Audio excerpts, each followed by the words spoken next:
Hello, guys. I haven't done one of these in a while, but I'm sat with Jack and Lucia for Hull Yes, where we talk about how great Hull is. And you guys, as I was saying off camera, are a very visual example of what I love about Hull, the kind of the music scene, obviously the great people. Obviously, you guys have always been lovely to me when I've seen you out and about at shows.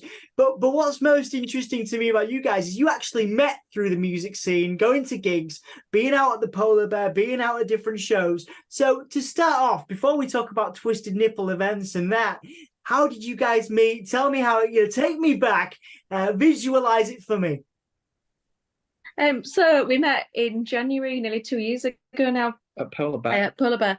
I'd been at an all-day Yard Act gig. Well, it was like two gigs in Leeds for Yard Act's launch of their album. So I was at that. And then I went to Polar Bear afterwards on my own, which I don't have to do anymore, which is nice. And met Jack at the bar. Well, I turned around and thought he looked like Jack Sparrow and thought he looked pretty cool. And I don't see the resemblance. and then we got chatting. And then, well, it just went from there, really. We had our first proper date at Dive, Yeah, a new New Meds Meds. gig, Yeah, which I know you'll fantastic. appreciate as soon as you're putting them on soon. And then, like, as time went on, we just started talking about how we both had an interest for local music and music across, like, England and etc. And I've always said that I wanted to do music promoting. Because like a while back I was at Wide Ad Festival and I was talking to Jimmy Arundel because I'm a nurse as well.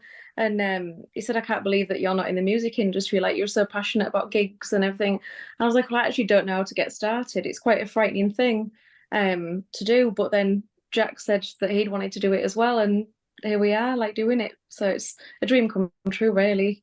Yeah, it's fascinating. And you've done a great job, creating that brand Twisted Nipple event. So tell me about the genesis of that. Obviously, you're a couple, which is Hmm. lovely, and you guys always look fantastic when you go out. But tell me about developing that sort of brand that you've got now, Twisted Nipple events, the highs and the low, well, not lows, but the highs and the Yeah. challenges of running a music promotion service, probably not service, but running a music promotion brand effectively in Hull. Yeah, well, it started through it wasn't serious at first. We just put a gig on for our birthday. And then I was doing some work for a charity last year, and we thought, oh, why don't we put bands on? Because we both know a lot of bands. And then we did two or three, and then everyone was saying, oh my God, I hope you're gonna do this for real and like do more of it. So there was a bit of a demand sort of generating. Yeah. So we got in touch with Paul from the Adelphi, and so we did our first one December last year. But we like the idea of the themes. So I guess the themes are like our USP. So Tarantino Fest was our first gig. So we had like that sort of some bluesy western bands going on, and Ramble Gamble played, and then every band had to do a Tarantino cover, and people dressed up and things. And then from that one, we thought obviously there's got to be a part two, so we did it bigger. Um, and then yeah, just any ideas that we have really. Lucia's thought some great ideas, and I've thought some great ideas, and anything that we sort of have an interest or passion for, like drinking Buckfast. We thought let's just tribute an entire festival to Buckfast. They've not sponsored us yet, but probably in the future they might if we grow a bit. Absolutely, yeah, and we'll talk about the goals for the brand in a minute. But that's another thing. Obviously you've put this, put these great shows on. Are you pleased and surprised? Because Hull's music scene is very vast.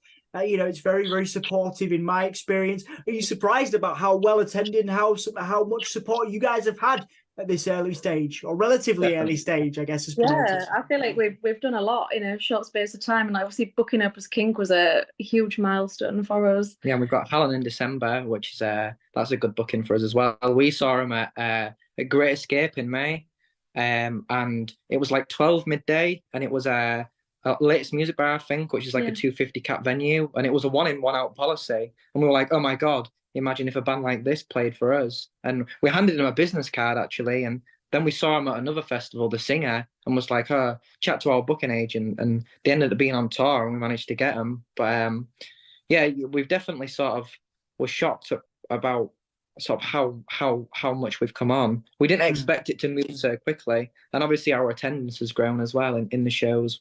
it's really nice to see when you look around and see popular event. It's always really nice, isn't it? Yeah, and then like when was it Great Escape? Jack went to the bar and one of the bar people that lives in Brighton recognised us as being Twisted Nipple events, which Yeah, that was weird. crazy. Yeah. And then we have lots of bands contacting us. Sometimes we don't even know how they've found us.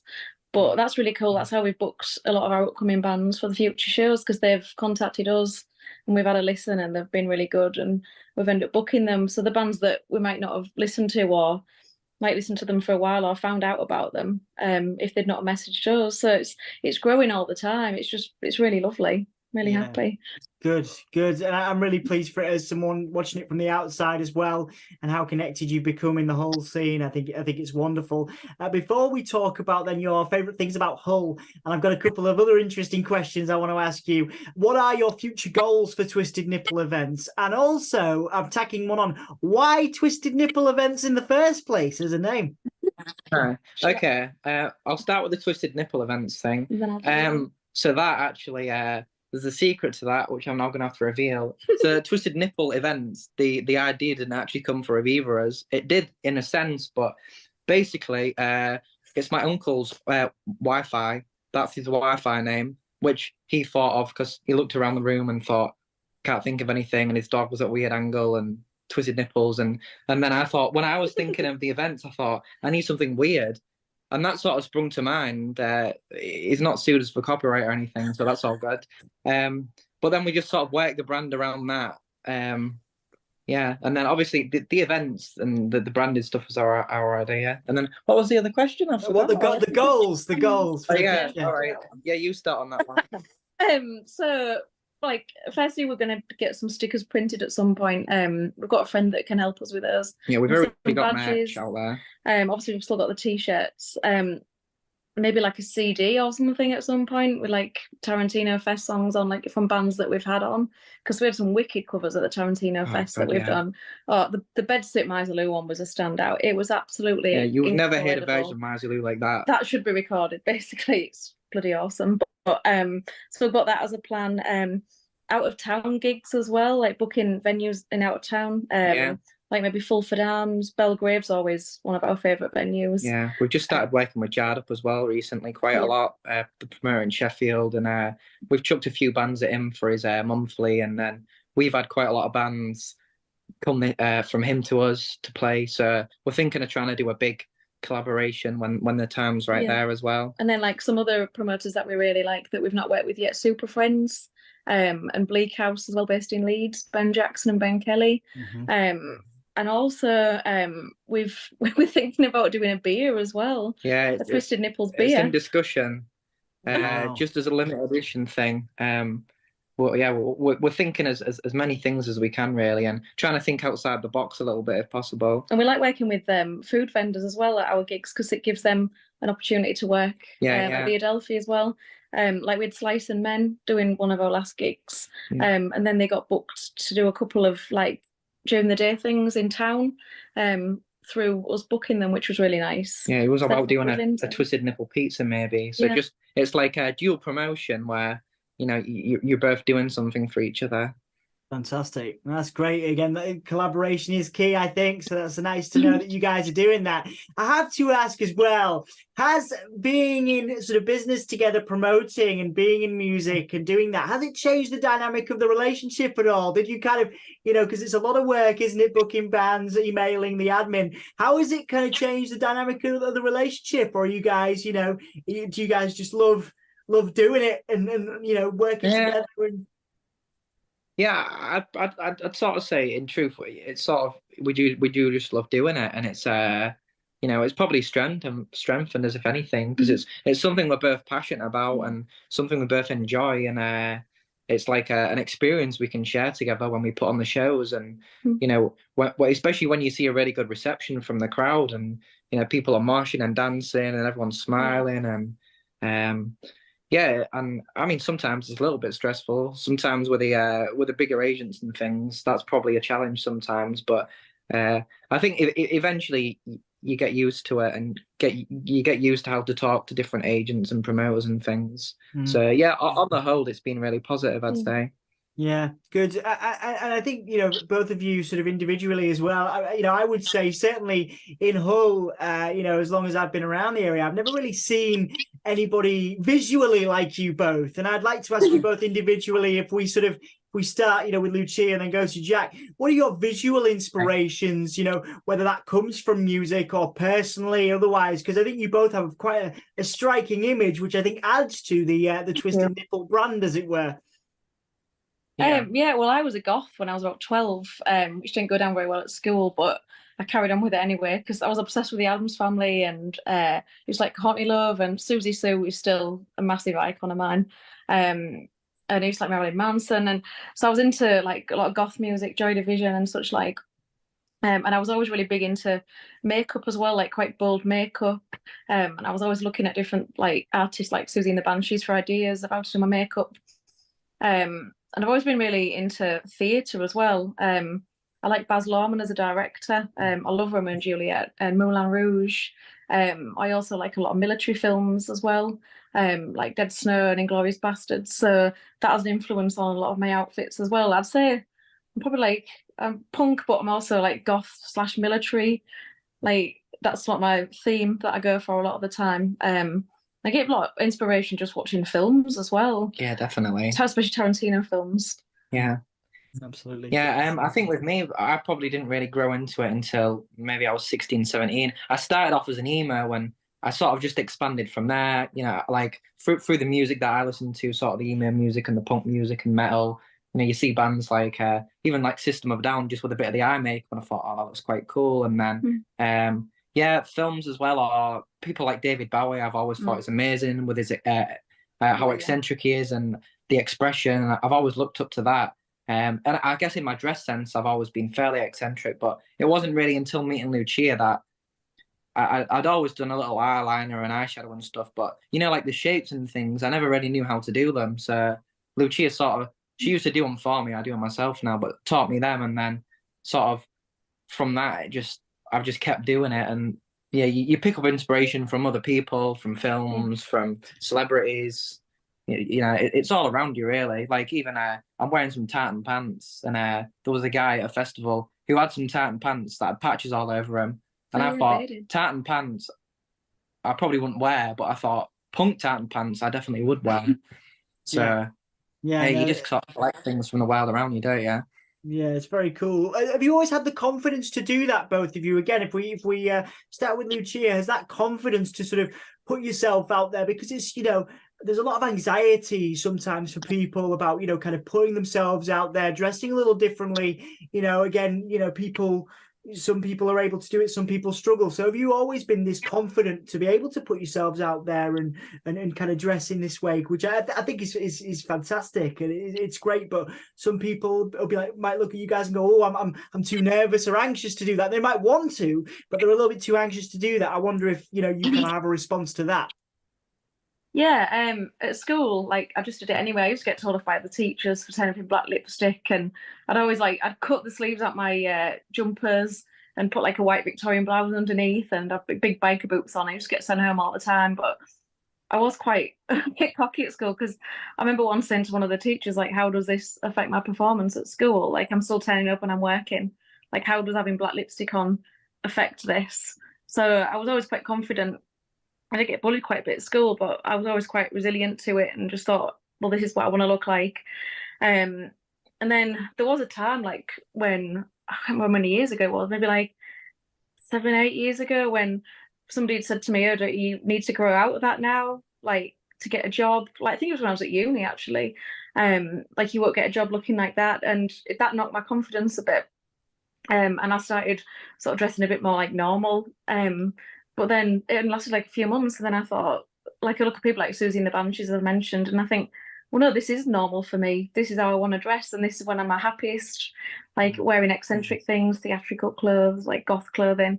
Like this is just who I am. So I get really excited as well, like going shopping. I love discovering new things, like in Scarborough yesterday, going around all the vintage shops and finding new outfits to wear for our events and things like that. So I really feed off it and I'm really passionate about it. I think a critical thing is as well with sort of putting yourself out there in your appearance, and a critical thing really I'd say is the people around you and your support network. Like when I was really, really young, I'd probably say that, you know, as a teenager, maybe 15, 16, the people around me were that great. And Yeah. if I did something like this, they'd sort of take the piss out of it or be like, oh, why are you doing that? Whereas with the right friends and the right people around you, they will encourage it, and you know, you get compliments and things. And sometimes I dress up in like women's clothes with dresses on and things like that. And it was only until I found people who encouraged that and said, oh, you look great, and that I thought, oh, I'm able to actually just do this whenever I want. If I'm enjoying it, then you know, you should be able to just do it just because you enjoy it. There shouldn't be other people shouldn't have an issue with them. But if other people have an issue, it's sort of their problem and not yours. So you have to remember, you know, do it for yourself, and Yeah. you know, remember the good things people say. Really. Yeah, I think HU5 is wonderful because Yeah, we love like HU5. sometimes if we go like East Hull where my mum lives, or in the city centre, we get some funny comments sometimes, but we just laugh. But HU5, like place like Dive and Adelphi, are wonderful for being accepting of everyone, whether you're dressed in drag or whether you're a goth or an emo or whatever.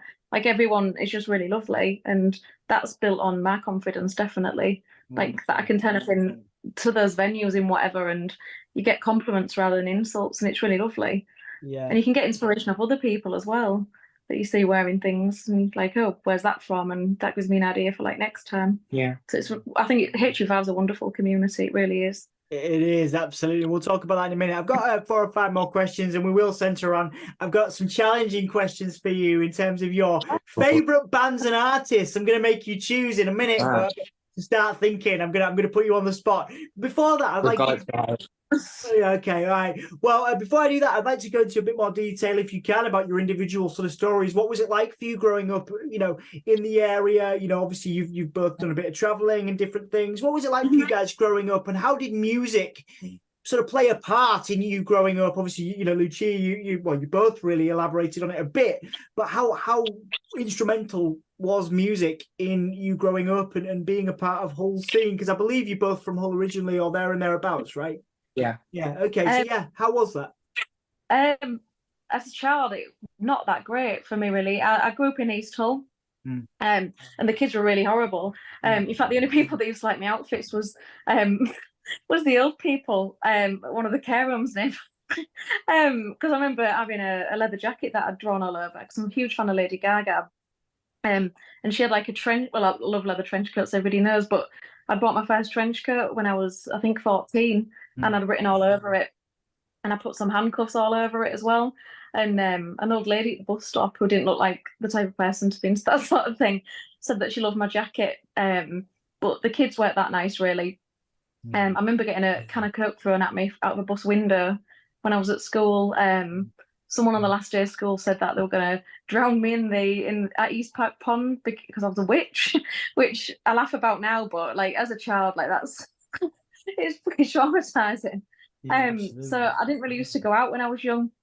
I wasn't really into nightclubs or anything like that. So for me, I used to sit in my bedroom a lot and listen to goth music. So Susie and the Banshees, I mentioned a few times, and Joy Division and Bauhaus and all those. And they made me feel like you can be who you want to be. Like these people have done well being like that, like Wash Cat Eye. My parents were really supportive as well, which was really nice. So that gave me a lot of confidence. And my grandparents as well.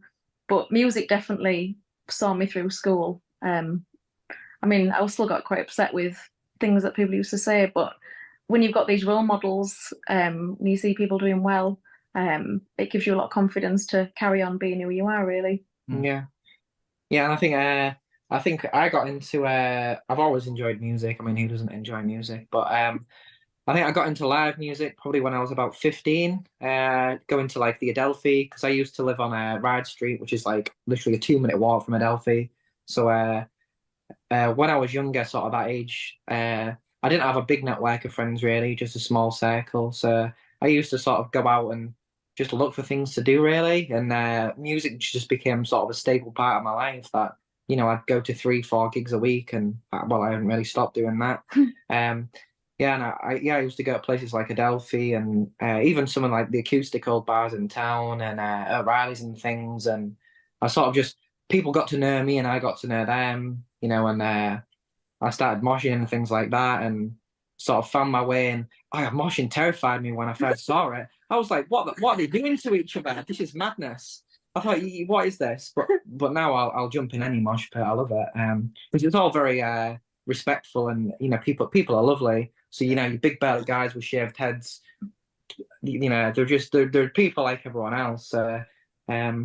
Making friends in the music sort of scene. The vast majority of them are really lovely, and even like you see people sometimes you don't really know them, but you'll go to like a festival in the summer and you'll see them, and then you'll see them again at another one. And they're like, oh God, it's you guys again, and you're sort of like vaguely friends with them that way. It helped me a lot because I used to be quite anxious, and I used to be sort of a bit shy, but it sort of helped me come out my shell, and it's a sort of a big part of my life really as well. I'd say I'm just like, as Jack was talking, I just thought of something else. Like when I really started going out was when I got into Idols. Idols was a huge turning point for me because, well, I actually found them by accident because I was in the gym listening to Slaves. Oh, amazing.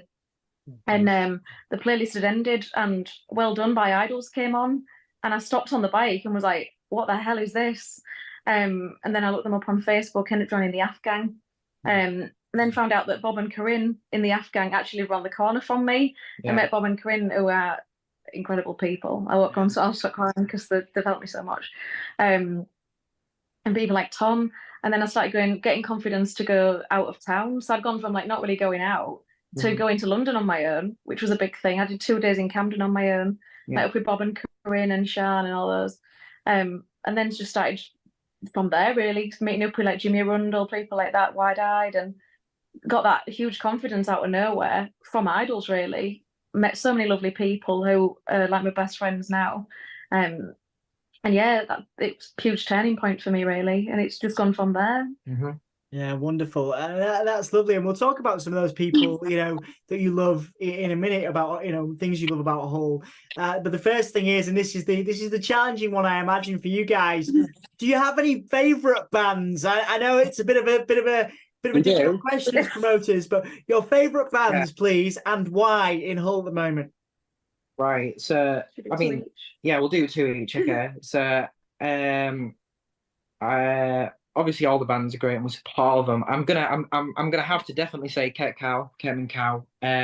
Supported them since gig 1, gig 2, I believe. I've seen 24 of their shows. It'll be 25 next time I've seen them. When they first started, I thought, this is good. Like, this is cool. They were sort of that young sort of Sex Pistols sort of chaotic punk sort of sound, and they had this thing with audience interaction. Where they get the audience involved, and it was really funny. And I think when they started, they didn't really take themselves seriously, and they still do, but they've sort of, the way they've grown, and they've supported huge, bands, they supported Stiff Little Things and the Skids, and they're signed to the same label as Random Hand now, which is mental. But when they started, they were a band, but I think they were sort of taking the piss a little bit with what they were doing, and their sound, I thought they were great to begin with, and it's sort of ballooned, and Ket Cow shows have quite a reputation for sort of being quite chaotic and lively. So definitely Ket Cow.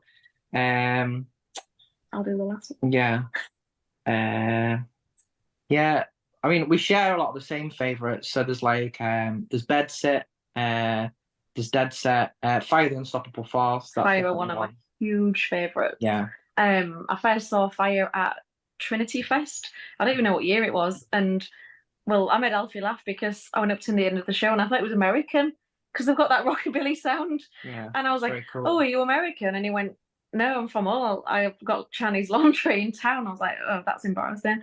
But I followed like all of their gigs. I think I've been to like every single one they've done actually, and I get so excited when they do a show. And obviously we've got them booked now for the end of November. Oh no, October. I apologize. Emma, edit it out, please. It's fine. But yeah, they are like on the top of my list. Obviously with K-Cow as well, Bedsit. Yeah. Dead Set as well. We do share the same like 4 favourites. Yeah, they're all bands that we believe could, like, with the sound and how professional they are, they could grace bigger stages, but part of them, we don't want them to leave the sort of the grassroots scene. Yeah, of course. Yeah. Yeah. So you want them to get big, but then you think, oh no, please just play in the Adelphi and Dive. Yeah, absolutely. Well, there's some good bands there for sure. Any others you want to put an honourable mention into? I know it's difficult, or are you happy with those? Oh God. Final answer, or you want to put a couple more in there? There will There's a be lot. some that I There's think a lot. of There's a lot of afterwards. bands that have sort of only been going maybe a year or so. Bugface are great. They started as a two-piece, they're now a four-piece. Were pretty good when they started, but you know they switch around the vocalist and their instruments a lot. They're really cool. There's Two Dead Dogs. We like them. We've sort of just taken them on as like a micromanagement sort of thing, helping them get gigs and reviews and a bit of radio play and stuff. Putting in touch with promoters. Yeah, as well. Awesome. yeah. So some bands that they don't gig enough, and we think we want them to gig more. So with sort of our fan connections or the gigs, we're like, oh yeah, we'll definitely give you a gig, or we'll do our best to get you more gigs. I Tell Lies are really good actually. They're not from Hull, but they're very very energetic. They're a good band.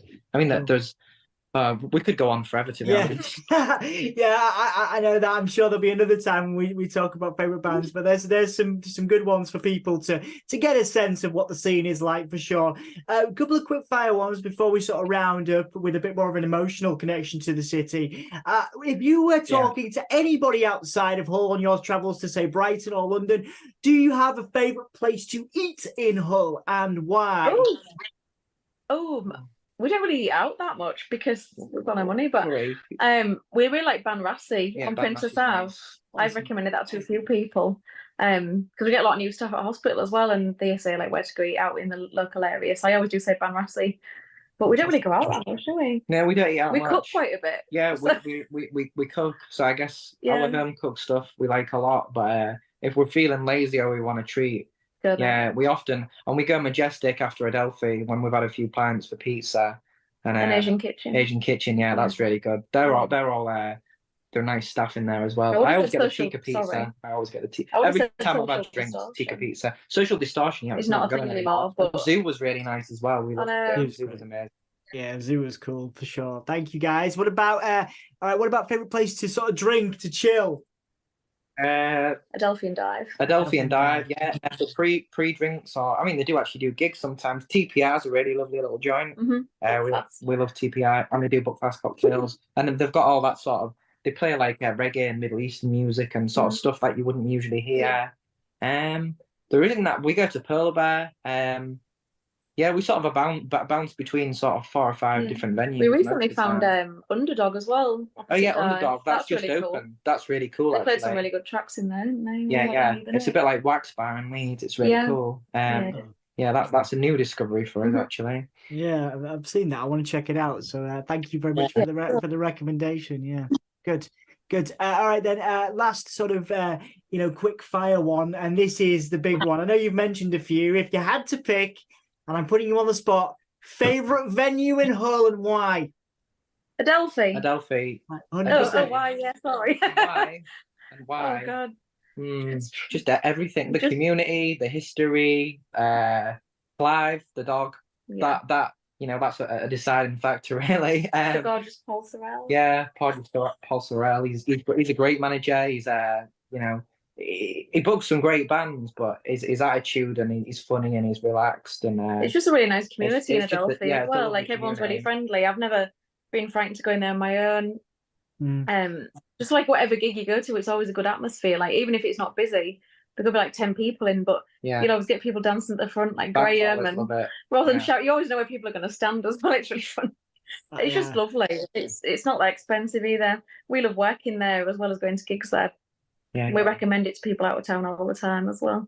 Yeah, what wonderful venue, absolutely, and a beautiful community. And you mentioned that as well. That community is such an important part of the music scene, and obviously you mentioning how you've been welcomed in it, and I've been welcomed in it as well, and I think it's fantastic. So in terms of a message for those people that have supported you and will continue to do so, whether it was before Twisted Nipple events or now obviously gigs are coming out, what is your message to the wider community of Hull that might encounter this in whatever way, and what would you like to say to those people? Is there anybody you'd like to shout out, anyone you'd like to promote or plug for their wonderful work in the city? You obviously. Yeah.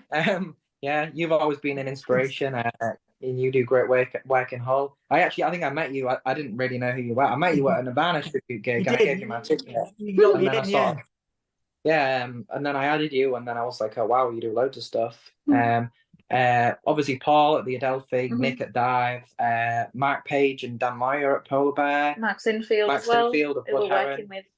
with, Yeah, which we're really honoured to work with as well. yeah, he's been a good help in finding his bands and teaching us how to talk to bands and be confident in things. And yeah, obviously we're collaborating with him in October now, which we pitched to him and he took that. Our friends Bob and Corinne Wallace, Graham, Ross, Sharon, sort of our network of friends that sort of the whole massive we're called, but we're always at the front. Don't matter where we are, Hull, Brighton, Leeds, festivals. We're all so passionate about music, and we're always giving it everything at the front. We just want to thank everybody for supporting us as well. Everybody that's bought a ticket. Yeah, we wouldn't be able to do it without our fans. Yeah, and people sharing stuff as well. Like even just sharing our events, like it means a lot to us to keep getting that word out there.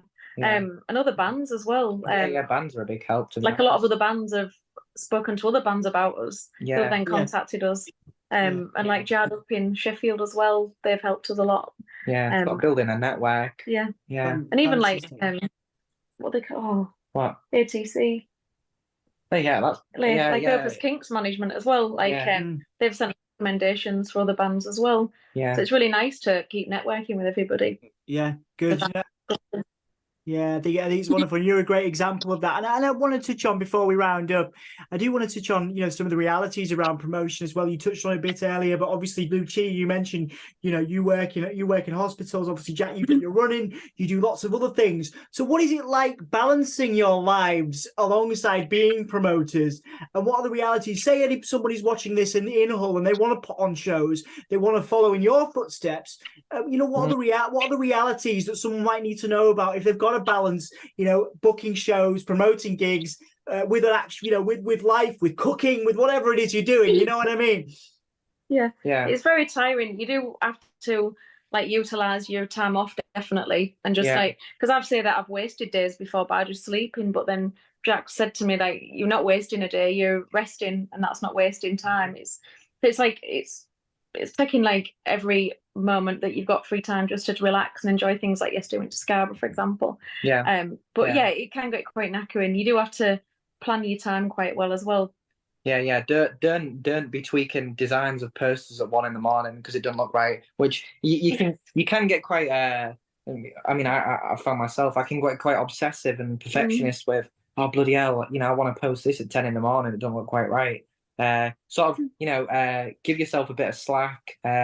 Make sure you free time. I'd probably say do be ambitious to begin with. Don't be too over ambitious. I mean, we didn't take anyone's advice for that, and we're doing okay. But I was thought of our second show, the big Tarantino show, the All Day with Opus Kink and stuff. That was really ballsy to do, actually. It's always good to I think you've given this advice before, sort of stay local first, support the bands in your community and build from there. Move from Hull to Sheffield to Manchester, see what happens from there. I remember one thing, it was actually you, Dom, that said to us when I'd asked you in Adelphi for advice on being promoters, and you just said, just talk to people and be friendly. And it's a really simple bit of advice, but it works so well. Just talk to people and just be nice. And help each other as well. Like Stainforth's been doing promotion, and we've been sort of guiding him as well on how to book bands and negotiating, because negotiating price with bands is a massive challenge. I'd say another thing is don't be afraid. Don't be afraid of a band. Don't look at a band and go, my God, they're maybe a bit too big for us. Why would they play for us? The worst you can get is a no, or the worst you can get if you make an offer and they go, I know that that's not what we want. If you don't take the shot, you'll never then the opportunity will never come. So definitely. In terms of promotion as well, business cards are a great idea. We've managed to get a few bands through handing out business cards, especially when it's Alan was one. Yeah, Hallam was one. We've had a few others through business cards, just sort of messages, because especially sort of in the midst of like a festival or something, or if it's a band you're not going to see very often, you're trying to talk to them, saying, "Oh, we do this and do that." They're not taking it in properly. If you give them a card, they put it in the pocket, they'll go, "Oh yeah, those guys." So that works as well. Yeah. Yeah, definitely. Yeah, some good tips there. Business cards, man, they're very valuable. And honestly, it is a pleasure, and thank you for just saying that stuff, because I mean, it's lovely to know. Sometimes you're like, oh, I really appreciate that. I'm glad that I've been able to help you in a small way. I really do admire what you both are doing. We've got two more left, and the last one, I usually catch people off guard with this one, so I'm gonna give you some time to prep on this one. I ask for a random Hull fact, something that's a little different. Yeah, Cannibal Animal told me about the polar, how we used to have a zoo, which I didn't know, near the polar, which is why it's called the polar bear. There used to be a polar bear that used to walk around Hull. There's like ghost stories I've had. So I'll give you a couple of minutes to muse on that. But before we do that, is there anything you'd like to plug that we've missed? This is where we test if I've done my job properly. Like, have I missed anything? Is there anything you'd like to promote and plug before we finish up today? I guess we would like to quickly plug our own shows. We like promoting other people's shows as well. The next show we're at is Cat Cow Bedsit launch next week, and then Nam Jam the day after that, which is for Trey. So that's a good one to mention. We have 5 shows coming up. I'll reel them through really quickly. Everything can be found on our Facebook and Instagram stuff. We have like a general promoter linking page and things, and a mailing list and whatnot. But we've got one in September, end of September 28th, with we've got one new Out of Town Skits Wizard, Drastic Automatic and Bugfacer. We've got Fire the Unstoppable Force at Dive on the 26th of October for a Halloween special. Another band that have never come to Hull, Marvin's Revenge on that lineup, who are they're really cool. They contacted us. Yeah, very rockabilly. With No Wookers, they've been to Hull a few times now. They're on that lineup, sort of psychedelic wonky stuff. The big Halloween Tarantino with Max Infield. We have 8 bands on the 29th of October. Yeah, that'll be a very good show. We have a caterer for that as well, Esrel's Bakehouse. And we've got Tiz Vampiric headlining that one, who played played Valentine's Day at the Adelphi. Avant-garde Gothic Cabaret. So that's probably not one. Don't miss that one. I won't go for all the bands because it's but we've got local bands. We've got Dead Set playing. We've got Jackson D on there. We've got check all the bands out. And then that was a whole band I forgot to mention, because on the 23rd of November we've got Stuka. They're not making a comeback. We've got Stuka playing with a band called Utane, which is a jarred up band who are they're very unique. They're like horror film music, like a horror film soundtrack. They're very cool. Wow. 2 Dead Dogs are on that shirt, and then the big Hallam one with Candid Faces, Baby Flowers, Jodie Langford. On the 29th of October. December. Yeah, December. October's the other one. And everything's found on our Facebook and Instagram stuff anyway. We're always tickets on Gigantic. Yeah, right. It's quite easy to find us, really. And it's quite easy to remember the name as well. It most certainly is. I'll make sure we put some links and stuff for you as well. Okay, guys. Well, thank you so much for your time today. What is your random Hull fact? What have you got for me? Let's go. I think I can think of one, but I'm not sure if I remember the name properly. It's that J. Arthur Rank Productions, the big gong that's in old films. That guy's house is somewhere near East Park, and that's protected. The place where the gong is, that's still there. My granddad told me that one time. Cheers for that. Otherwise, I would have been stuck there. But it's lots of films in like the 1950s, 60s sort of thing were made. Oh, wow. It's quite well known, the big gong thing. Yeah, that's it. Yeah, perfect impression there. There you go. I enjoyed that gong. Yeah, that was good. I enjoyed that. Well, guys, brilliant. Well, thank you so much for your time as well. Have you got one, Lucia, or do you want to go with that one? I feel like that was a good. I'm gonna go with that one. Yeah, I enjoyed the gong at the end. That was delightful. That was a great way to finish. Well, thank you so much for making the time for me today, guys. I really appreciate it. You guys are honestly, I'm really motivated by what you guys are doing for Hull. I think you guys always look fantastic, and I hope that people that sort of watch and support you and see you grow, obviously continue to do so, because I'm really really, really proud of what you're doing. I think it's great. Thank you so much. Yeah, So thank it you. really That means a lot, and it really means a lot that you've interviewed us today. We're very honoured. So thank you. Yeah. Oh, it's a pleasure.